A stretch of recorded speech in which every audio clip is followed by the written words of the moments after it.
Saya seorang bankir, kerja di bank. Bagaimana pandangan Islam tentang pekerjaan saya ini beserta penghasilan yang saya dapat untuk keluarga, terutama dari sudut halal haramnya? Ya, tidak diragukan bahwa karyawan perbankan itu tercakup dalam hadis Nabi SAW, la'anallahu riba, akilahu wa mukilahu wa katibahu wa syahidahu wa qalahum fil ithmi sawa.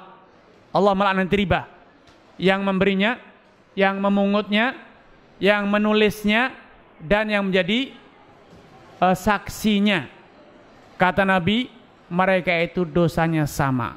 Karyawan perbankan itu satu dari 4 orang ini, yang memungutnya atau juru tulisnya atau saksinya. Karena kata para ulama pensyarah hadis ini mengatakan semua orang yang memiliki kontribusi langsung dalam praktek riba, maka dia termasuk yang dilaknati. Agar antum lebih jelas, tolong pertanyaan diganti, bukan bank tapi prostitusi.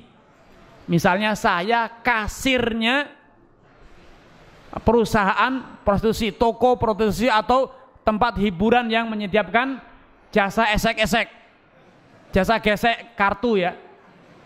Nah ini kira-kira masih malu, masih layak bertanya atau bahkan sudah tidak berani bertanya sama sekali? Ustadz, apa pendapat Ustadz tentang pekerjaan saya? Apa pekerjaannya? Saya itu kasirnya tempat hiburan esek-esek misalnya. Masih bertanya? Keterlaluan. Tadi di awal hadis saya sudah sampaikan bahwa dosa riba yang paling ringan itu apa? Berzina dengan ibunya. Dosa riba, 1 dirham yang didapat dari riba itu dosanya lebih berat dibanding melayani 36 kali jasa esek-esek. Jadi masih layakkah bertanya? Sudah tidak ada urgensi bertanya, tidak ada lagi alasan untuk ragu.